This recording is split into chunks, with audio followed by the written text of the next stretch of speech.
Почитувани граѓани, почитувани медиуми. Бисера Стојчевска трет ден ниту им се извинува на граѓаните, ниту пак има намера си даде оставка. Ставајќи се во улога на големиот брат како Орвеловата книга 1984, Стојчевска сака да диктира и да цензурира уметници што смеат, а што не смеат да пишуваат во своите дела. Протоколот кој го потпиша владата на Ковачевски и овозможува на Бугарија секој уметничко творештво да го оценува дали представува говор на омраза и таквите дела од културата да не смеат да бидат финансирани со народните пари. Ете затоа Скафандер Министерката за култура дава цензурирачки насоки до уметниците да не творат дела со историски наратив. Од тука и незината скандалозна изјава која што сите за жал ја слушнавме, мора да се ослободиме, цитирам, мора да се ослободиме, историјата нам повеќе не смее да ни биде затвор, што според неа е нешто што повторно ќе оврати народот назад кон едни мрачни времиња, каде што на вистина не видовме ништо добро. Сега веќе е јасно кој давал наредби за цензурирање на строфи од песни кои ги пее официјален хор на Македонската опера и балет, како и цензурирање на официјална државна химна. Замислете, со вакви доктори на науки, професори, во која насока ни се движи образованието, кое што ни ги подучува новите идни генерации, а не пак да размислиме во која насока ни се движи културата со ваква министерка.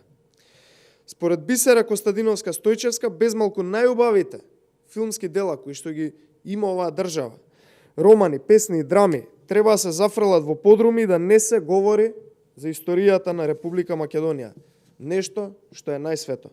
Не достига уште сето тоа биде поставено на клада, целото тоа творештво и да биде спалено. Еве неколку прашања за кои што јавноста треба да ги размисли, а треба владата ги одговори, бидејќи се многу реални и можно е набрзо да се случат. Дали следно ќе биде прогонување на режисерите и сценаристите кои што ги реализирале ваквите дела за кои што говореше Костадиновска Стојчевска и дали можеби ќе им бидат одземени сите награди кои што ги собрале низ годините? Дали следно е цензурирање на имињата и укинување на имињата на одредени културно-уметнички друштва? Почитувани, ова е невидена цензура на творештвото согласно протоколот кој што го потпиша владата на Ковачевски. Ваквата изјава на Костадиновска Стојчевска е скандалозна и за тоа мора да понесе одговорност, односно да си поднесе оставка. Комедијантката Стојчевска, која што им наложува да пишуваат комедии уметниците во Македонија, треба да се извини на македонскиот народ и веднаш, ама веднаш, дури и денес во недела, да отиде да си ги собере парталите од Министерството и да го напушти. Што повеќе говори на темата, толку повеќе ја срами целата држава. СДСМ и Стојчевска ќе бидат запаметени како мрачно минато во историјата на Република Македонија. Благодарам, повелете прашања.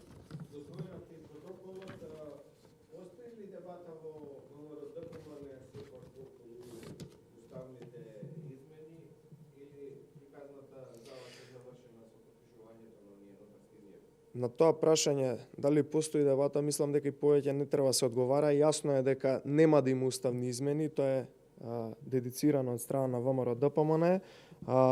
Цената која што сака да ја плати оваа влада на Ковачевски е преголема и уште еднаш да потенцирам, под овие околности нема уставни измени, односно околностите кои што ги нуди владата на Ковачевски.